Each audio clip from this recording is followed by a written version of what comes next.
గోదావరి నది తీరంలో ఉన్న రామాపురం అనే పచ్చని పల్లెటూరు. ఆ ఊరిలో సోమయ్య అనే ఒక వ్యక్తి ఉన్నాడు. అతనికి బద్ధకం ఎక్కువ. పని అంటే ఆమడ దూరం పరిగెడతాడు. అతని భార్య రామి మాత్రం ఎంతో కష్టజీవి. ఎముకలు అరిగేలా ఊరిలో పనులు చేసి ఇల్లు గడుపుతూ ఉంటుంది. సోమయ్య మాత్రం పొద్దస్తమానం మంచం మీద పడుకుని కలలు కంటూ ఉంటాడు. అదే ఊరిలో వెంకటప్ప అనే ఒక మోతుబరి ఉన్నాడు. అతని దగ్గర ఒక ముసలి బర్రె ఉంది. అది పాలివ్వడం మానేసి చాలా కాలమైంది. ఒకరోజు ఉదయం పూట సోమయ్య మంచం మీద గురక పెట్టి నిద్రపోతున్న సమయంలో, ఏమండి, ఇక ఎంతసేపు ఆ మంచం మీద కుంభకర్ణుల్లా నిద్రపోతారు? సూర్యుడు నడినెత్తుకొచ్చాడు. ఊరిలో మగాళ్లంతా పొలాలకు వెళ్లి పనులు చేసుకుంటున్నారు. మీరు మాత్రం ఇంటికి కాపలా కుక్కలాగా ఆ మంచం పట్టుకుని వేలాడుతున్నారు. అసలు మీకు చీము నెత్తురు ఏమైనా ఉందా? లేక ఆ బద్ధకం అనే రోగం మీ నరనరాల్లో పాకిపోయిందా? ఏమే రామి, పొద్దున్నే ఎందుకు నా చెవుల్లో ఈ కంచు గంట మోగిస్తావు? నా నిద్ర ఎందుకు పాడు చేస్తావు?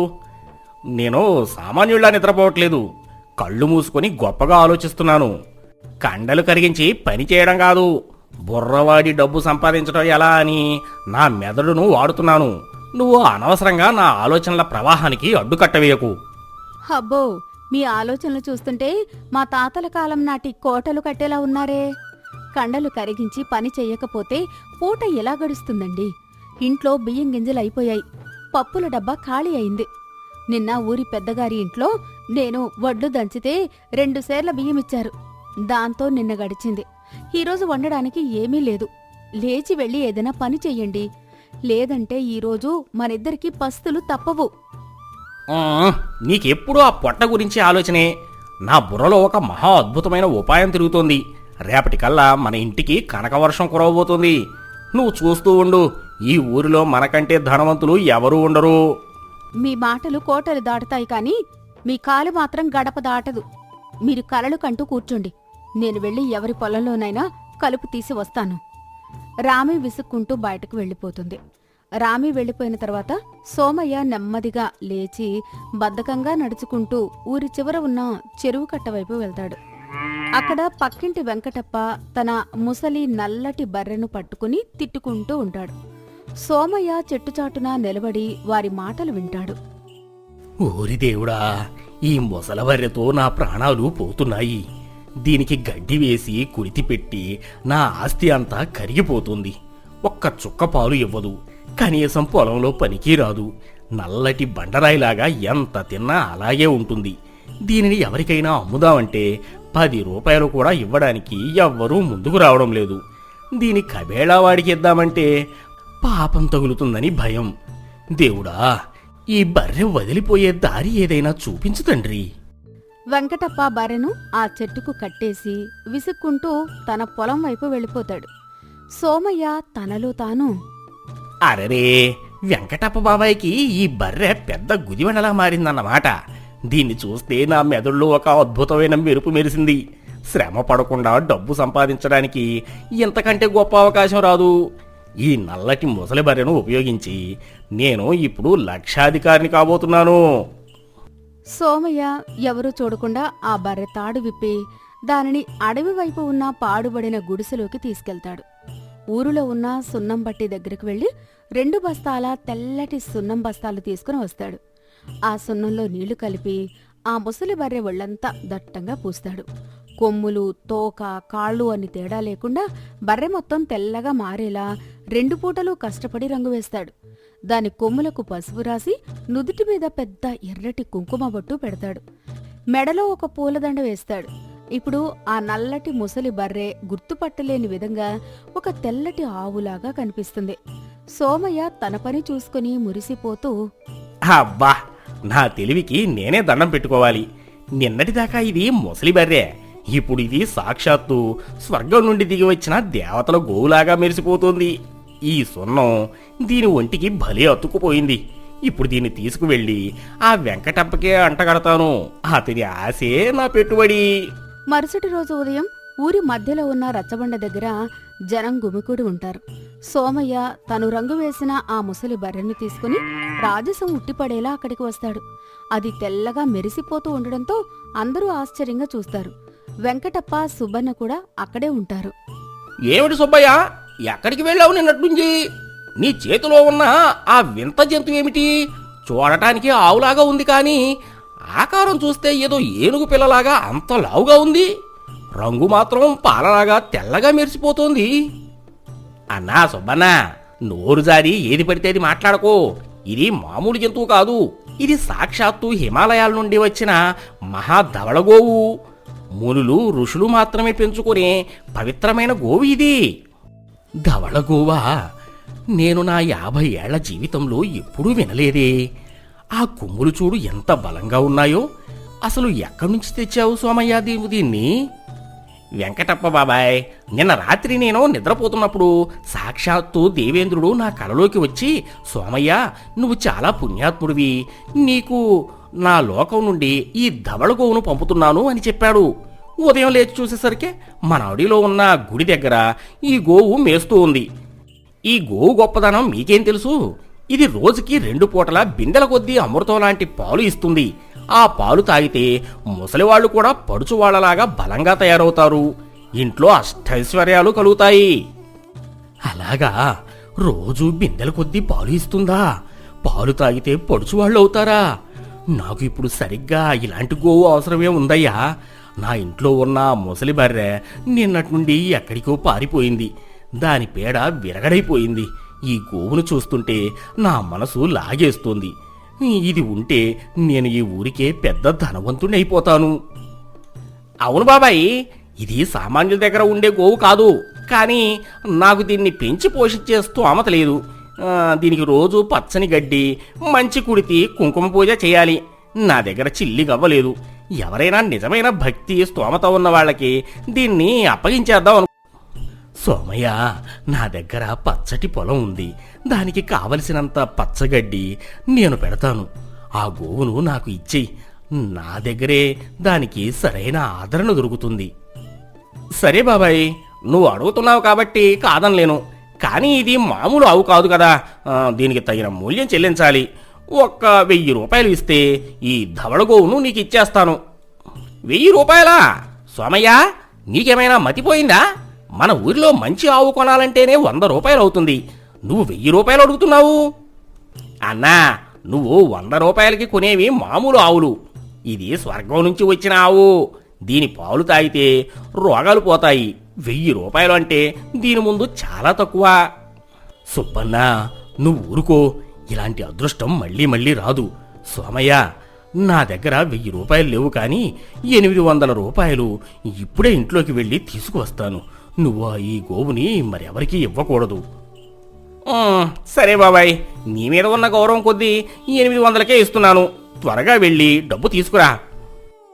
వెంకటప్ప పరుగున వెళ్లి తన ఇంట్లో దాచుకున్న 800 రూపాయలు తీసుకువచ్చి సోమయ్య చేతిలో పెడతాడు. ఆ రంగు వేసిన ముసలి బర్రె తాడును సంతోషంగా తీసుకుని తన ఇంటికి బయలుదేరుతాడు. సోమయ్య సంతోషంతో గంతులు వేస్తూ తన ఇంటికి వస్తాడు. రామి, ఓ రామి, త్వరగా బయటకు రా. నిన్న నన్ను ఏవేవో మాటలు అన్నావు కదా. ఇప్పుడు చూడు నా తెలివిని. ఏకంగా 800 రూపాయలు తీసుకువచ్చాను. రామి కళ్ళు తేలేసి ఆశ్చర్యంగా చూస్తూ, ఏమండి, నిజంగా ఇవి మన డబ్బులేనా? ఎక్కడ్నుంచి తెచ్చారు? ఎవరైనా మర్చిపోతే దొంగిలించలేదు కదా? కష్టం చేయకుండా ఇంత డబ్బు ఎలా వస్తుంది? నాకు చాలా అనుమానంగా ఉంది. దొంగతనం ఏంటి? నా మెదడును వాడాను. పక్కింటి వెంకటప్ప ముసలి బర్రెని దానికి సున్నం వేసి కుంకుమ పెట్టి స్వర్గం నుంచి వచ్చిన ధవళగోవు అని చెప్పి వాడికే 800కి అమ్మేశాను. వాడి పిచ్చితనం నా జేబు నిండింది. ఇక మనకి జీవితాంతం కూర్చొని తిన్నా ఈ డబ్బు సరిపోతుంది. అయ్య బాబోయ్, ఎంత పని చేశారు! ఒక ప్రాణికి రంగు వేసి అబద్ధాలు చెప్పి మోసం చేస్తారా? ఆ వెంకటప్ప చాలా కోపిష్టి. అతనికి నిజం తెలిస్తే మిమ్మల్ని ఊరి రచ్చబండ దగ్గర కట్టేసి కొడతాడు. ఈ పాపపు సొమ్ము మనకొద్దు, వెళ్ళి తిరిగిచ్చేయండి. పిచ్చి మాటలు మాట్లాడకు. ఆ సున్నం అంతా తొందరగా పోదు. వాడు కనీసం 1 రోజుల పాటు దానికి పూజలు చేస్తాడు. అప్పటికీ మనం ఈ డబ్బుతో పట్నం వెళ్ళిపోయి వ్యాపారం చేసుకుందాం. ఇలా వాళ్ళు మాట్లాడుకుంటుండగానే వాతావరణం ఒక్కసారిగా చల్లబడుతుంది. ఆకాశంలో నల్లటి మేఘాలు దట్టంగా కమ్ముకుంటాయి. ఉరుములు మెరుపులతో పెద్ద వర్షం మొదలవుతుంది. ఆ సమయంలో వెంకటప్ప ఆ ధవళ గోవును తన ఇంటి పెరట్లో కట్టేసి దానికి భక్తిగా దండం పెడుతూ ఉంటాడు. ఓ పుణ్య గోమాత, ఇన్నాళ్లకి నా ఇంటికి అదృష్టం దాపురించింది. ఈ వర్షం పడబోతోంది, నువ్వు తడుస్తున్నావు. ఉండు, నీ మీద కప్పడానికి ఏదైనా పట్టా తీసుకువస్తాను. వెంకటప్ప లోపలికి వెళ్లి వచ్చేలోపు భారీ వర్షానికి ఆ బర్రె ఒంటి మీద సోమయ్య పూసిన సున్నమంతా నెమ్మదిగా కరిగిపోవడం మొదలవుతుంది. తెల్లటి సున్నం కరిగి కిందకి జారిపోయి లోపల ఉన్న నల్లటి చర్మం బయటపడుతుంది. వర్షపు నీరు తెల్లగా మారుతూ కింద పారుతుంది. పట్టా తీసుకువచ్చిన వెంకటప్ప ఈ దృశ్యం చూసి గుండె ఆగినంత పనవుతుంది. వెంకటప్ప కళ్ళు నులుముకుంటూ, అరే, ఏమిటిది? స్వర్గం నుండి వచ్చిన గోవు నల్లగా మారుతుందేమిటి? దీని కొమ్ములు, దీని ముఖం చూస్తుంటే, ఓరి దేవుడా, ఇది నా ముసలి బర్రె కదా! నా బర్రెకి సున్నం పూసి నాకు ఆ సోమయ్య ఆడు అంటగట్టాడా? వాడు నన్ను ఎంత ఘోరంగా మోసం చేశాడు, వాడి అంతు చూస్తాను. కోపంతో ఊగిపోతున్న వెంకటప్ప ఆ బర్రెను లాక్కుంటూ నేరుగా ఊరి పెద్దగారి ఇంటికి వెళ్తాడు. ఊరి జనమంతా వర్షంలోనే అక్కడ గుమికూడుతారు. సోమయ్యను లాక్కుని వస్తారు. రామి భయంతో వణుకుతూ వస్తుంది. పెద్ద కాపుగారు, న్యాయం చేయండి. ఈ సోమయ్యగాడు పరమ దుర్మార్గుడు. పాలు ఇవ్వని నా ముసలి బర్రెను దొంగిలించి దానికి సున్నం పూసి స్వర్గం నుండి వచ్చిన ధవళగోవు అని నాకే 800 రూపాయలకు అమ్మేశాడు. ఈ వర్షం రాకపోయి ఉంటే నేను మోసపోయిన విషయం నాకు తెలిసేదే కాదు. వాడి తల తీయించండి. సోమయ్య, వెంకటప్ప చెబుతున్నది నిజమేనా? తోటి ఊరివాడిని, అది నీ పక్కింటి వాడిని ఇలా మోసం చేయడానికి నీకు చేతులు ఎలా వచ్చాయి?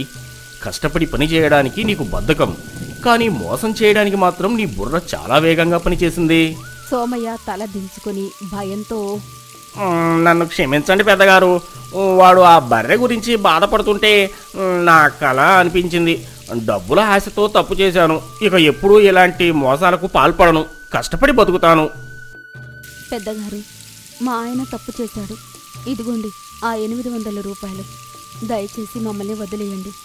ఎవరూ కష్టపడకుండా పక్కవాణ్ణి మోసం చేసి సంపాదించిన డబ్బు ఆ వాననీటికి కొట్టుకుపోయే రంగులాంటిదని ఇప్పుడు నా భర్తకు అర్థమైంది. సరే రామి, నువ్వు మంచిదానివి కాబట్టి వదిలేస్తున్నాను. సోమయ్య, ఈ రోజు నుండి నువ్వు వెంకటప్పయ్య పొరలో 1 రోజుల పాటు ఉచితంగా పనిచేయాలి. ఇదే నీకు శిక్ష. సోమయ్య తన తప్పు తెలుసుకున్నాడు.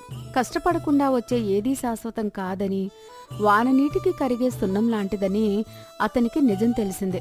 ఆనాటి నుండి బద్ధకం వదిలిపెట్టి రామీతో పాటు పొలం పనులకు వెళ్లడం మొదలుపెట్టాడు.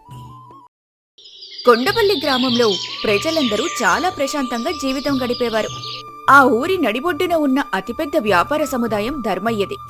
ధర్మయ్య పేరుకు తగ్గట్టే ఆయన ఎంతో ధర్మబద్ధంగా, నిజాయితీగా వ్యాపారం చేసేవాడు. కొనుగోలు చేసేటప్పుడు కాని, అమ్మేటప్పుడు కాని ఎప్పుడూ తప్పుడు తూకాలు వాడలేదు. కల్తీ సరుకులు అమ్మలేదు. దాంతో చుట్టుపక్కల 10 గ్రామాల ప్రజలు ధర్మయ్య కొట్టుకి కళ్ళు మూసుకొనొచ్చి సరుకులు కొనుక్కొని వెళ్లేవారు.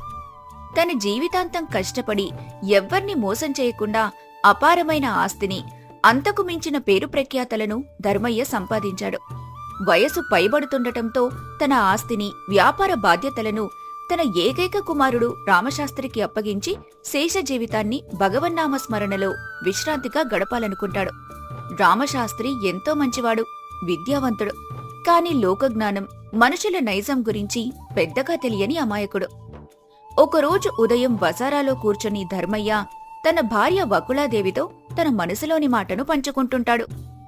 చూడు వకుల, మన జీవితం చరమాంకానికి చేరుకుంది. దేవుడి దయ వల్ల, ప్రజల నమ్మకం వల్ల ఇప్పటివరకు ఎవరికీ ఎలాంటి అన్యాయం చేయకుండా, ఒక్క పైసా కూడా అక్రమంగా సంపాదించకుండా ఈ వ్యాపారాన్ని సాగించాను. నా తదనంతరం కూడా ఈ కొట్టు పేరు చెడిపోకూడదు. ఇప్పుడు ఈ బాధ్యతను మన రామశాస్త్రికి అప్పగించాలని ఉంది. మీరన్నది 100కి 100 నిజమేనండి. కాని మన శాస్త్రి ఇంకా చిన్నవాడు, పుస్తకాల పురుగు. వాడికి వ్యాపారంలోని ఎత్తుగడలు, మనుషుల మోసాలు ఏమీ తెలియవు.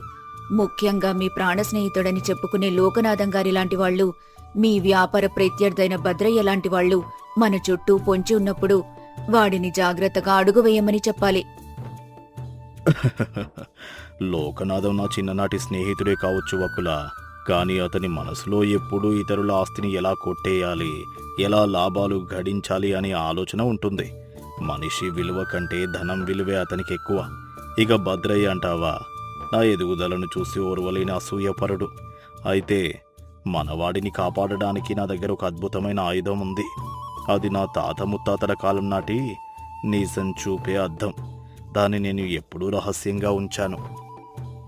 ఆ అద్దం గురించి మా నాన్నగారు కూడా ఒకప్పుడు చెప్పారు, కానీ అది కేవలం ఒక కట్టుకథ అనుకున్నాను. అది నిజంగా పనిచేస్తుందా అండి? ఖచ్చితంగా పనిచేస్తుంది వకుల. అది మామూలు అద్దం కాదు. హిమాలయాల్లోని ఒక మహర్షి మా ముత్తాత గారి నిజాయితీకి మెచ్చి ఇచ్చిన వరమది. ఆ అద్దం ముందు నిలబడేవరైనా అబద్ధం చెబితే లేదా మోసం చేయాలని చూస్తే వారి ముఖం అద్దంలో అత్యంత వికారంగా ఒక భయంకరమైన మృగంలా కనిపిస్తుంది.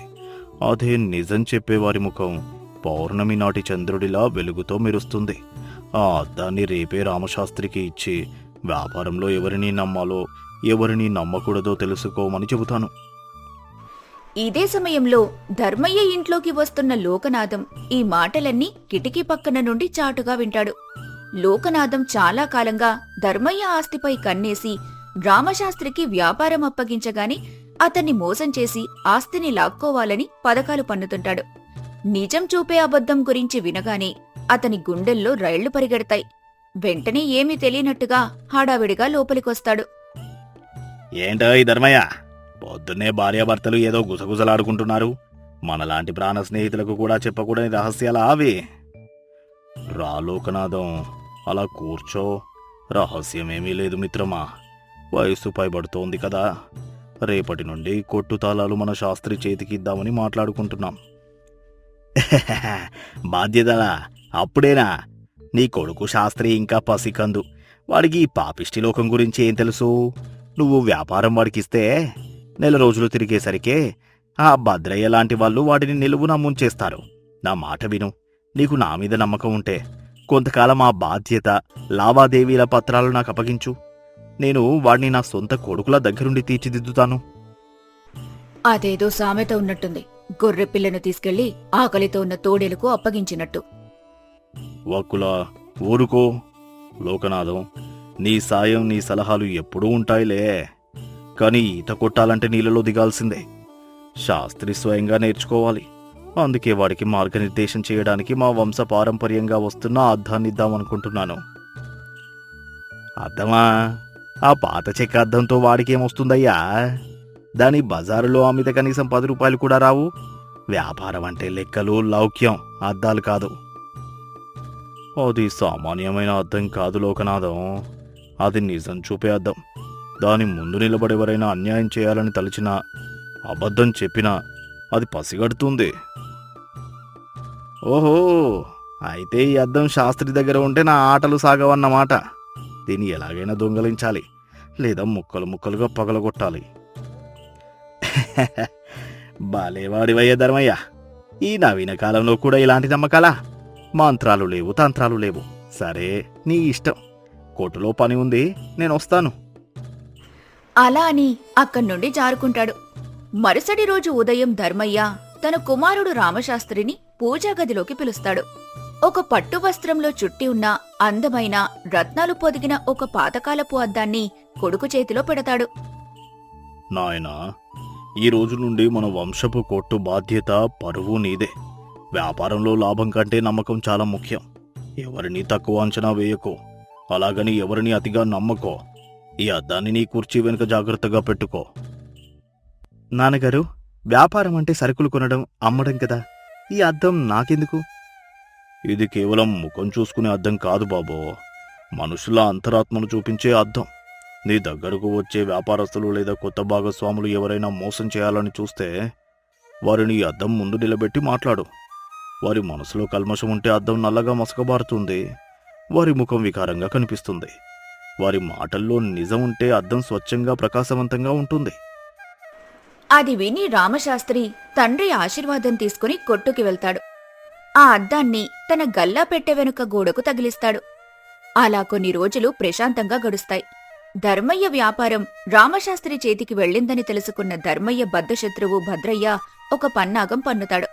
ఒకనాడు ఉదయాన్నే తన బండ్లలో కొన్ని బస్తాల సరుకు వేసుకుని శాస్త్రి కొట్టుకొస్తాడు. ఏమయ్యా శాస్త్రి, మీ నాన్నగారు ఇంట్లో విశ్రాంతి తీసుకుంటున్నారట కదా. నేను కాశ్మీర్ నుండి అత్యంత నాణ్యమైన కుంకుమ పువ్వు, యాలకులు తెప్పించాను. ధర్మయ్య మీద ఉన్న గౌరవంతో తక్కువ ధరకే మీకు ఇద్దామని వచ్చాను. ఇవి తీసుకుంటే మీకు 3 లాభం వస్తుంది. అప్పుడు రామశాస్త్రి ఆ కుంకుమ పువ్వును చూస్తాడు. అది ఎర్రగా నిగనిగలాడుతూ ఉంటుంది. అతనికి ఆశ పుడుతుంది. కాని తండ్రి చెప్పిన మాటలు గుర్తుకొస్తాయి. భద్రయ్యకు తన తండ్రికి పడదన్న విషయం కూడా అతనికి తెలుసు. చాలా సంతోషం భద్రయ్య గారు, సరుకు బాగుంది. కానీ దయచేసి ఒక నిమిషం ఆ అద్దం ముందు నిలబడి ఈ సరుకులో ఎలాంటి కల్తీ లేదని, ఇది అసలైన కాశ్మీర్ కుంకుమ పువ్వు అని చెప్పండి. నా సరుకునే అవమానిస్తావా పసివాడా? అద్దం ముందు నిలబడడం ఏంటి చోద్యం కాకపోతే? ఇది మా కొట్టు నియమం, దయచేసి నిలబడండి. అప్పుడు గత్యంతరం లేక భద్రయ్య ఆ అద్దం ముందు నిలబడి ఈ కుంకుమ పువ్వు స్వచ్ఛమైంది అని అబద్ధం చెబుతాడు. అంతే, క్షణాల్లో ఆ అద్దం రంగు మారిపోయి అందులో భద్రయ్య ముఖం నల్లగా కనిపిస్తుంది. అది చూసి భద్రయ్యకు గుండె ఆగినంత పనవుతుంది. భద్రయ్య గారు, ఇది కాశ్మీర్ కుంకుమ పువ్వు కాదు, రంగు వేసిన మొక్కజొన్న పీచు అని నాకు అర్థమైంది. మర్యాదగా ఇక్కడి నుండి వెళ్ళిపోండి, లేదంటే ఊరి పెద్దలకు ఈ విషయం చెబుతాను. అది వినగానే అవమాన భారంతో భద్రయ్య తలదించుకుని తన బస్తాలు తీసుకుని పారిపోతాడు. ఈ విషయం ఊరంతా పాకుతుంది. లోకనాథం ఈ వార్త విని కలవరపడతాడు. భద్రయ్య లాంటి వాడే దొరికిపోయాడు, తాను నేరుగా వెళితే లాభం లేదని 1 వారం తర్వాత ఒక విదేశీ వ్యాపారిలా వేషం మార్చుకున్న తన అనుచరుణ్ణి పంపిస్తాడు. నమస్కారం శాస్త్రి గారు, నేను పక్క దేశం నుండి వచ్చాను. దారిలో దొంగలు పడి నా సొమ్మంతా దోచుకున్నారు. దాచుకున్న కొన్ని అరుదైన వజ్రాలు మాత్రమే మిగిలాయి. నాకు అత్యవసరంగా డబ్బు కావాలి, కాబట్టి 10,000 వరహాల విలువైన ఈ వజ్రాలను కేవలం 1000 వరహాలకే మీకిస్తాను. అది వినగానే రామశాస్త్రి ఆ మెరిసే రాళ్లను చూసి ఆకర్షితుడవుతాడు. వెంటనే అద్దం గుర్తుకొచ్చి ఆ వ్యాపారిని అద్దం ముందు నిలబెట్టి అదే మాట చెప్పమంటాడు. వ్యాపారి నిలబడగానే అద్దం మళ్లీ నల్లటి పొగతో నిండిపోయి ఆ వ్యాపారి ముఖం నల్లగా కనిపిస్తుంది. నువ్వు మోసగాడివి, ఇవి వజ్రాలు కావు, సానబెట్టిన గాజు ముక్కలు. నిజం చెప్పు, నిన్ను ఎవరు పంపించారు? ఆ నకిలీ వ్యాపారి భయంతో వణికిపోతూ తనని క్షమించమని, లోకనాథం గారే 1000 రూపాయల ఆశ చూపి ఇలా చేయమన్నాడని నిజం కక్కేసి పారిపోతాడు. శాస్త్రికి లోకనాథం అసలు రంగు తెలుస్తుంది. అలా లోకనాథం కుతంత్రాలు అక్కడితో ఆపలేదు.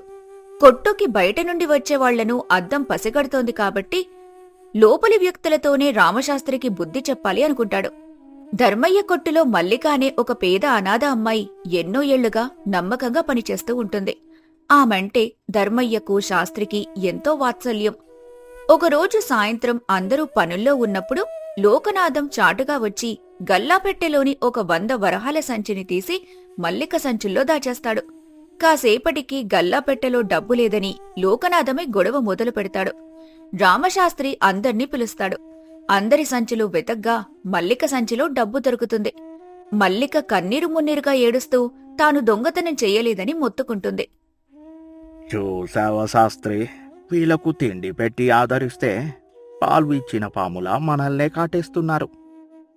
ఆగండి, మల్లిక గురించి నాకు తెలుసు. సత్యమేంటో ఈ అద్దం చెబుతుంది.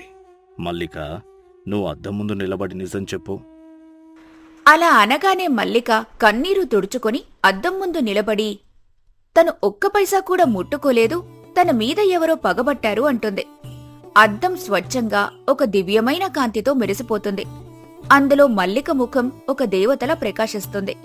అందరూ ఆశ్చర్యపోతారు. మల్లిక నిర్దోషి అని రుజువవుతుంది. తన పథకాలన్నీ విఫలం కావటంతో లోకనాథం మరియు భద్రయ్య ఇద్దరూ చేతులు కలుపుతారు. ఆ అద్దాన్ని ఎలాగైనా నాశనం చేయాలని నిర్ణయించుకుంటారు. వాళ్లు నేరుగా గ్రామ పెద్ద గొప్ప పండితుడైన సోమయాజుల దగ్గరికి వెళ్తారు. అయ్యా సోమయాజులు గారు, ధర్మయ్య ఇంట్లో ఒక చేతబడి చేసిన మంత్రాల అద్దం ఉంది. అది ప్రజలను భయపెడుతోంది. శాస్త్రి ఆ అద్దాన్ని అడ్డు పెట్టుకుని అమాయకులైన వ్యాపారులను అవమానిస్తున్నాడు. దానివల్ల మన ఊరికి పెద్ద కీడు, అరిష్టం కలగబోతోంది. అవును మహాప్రభో, అది మనుషులను రాక్షసులుగా చూపిస్తోంది.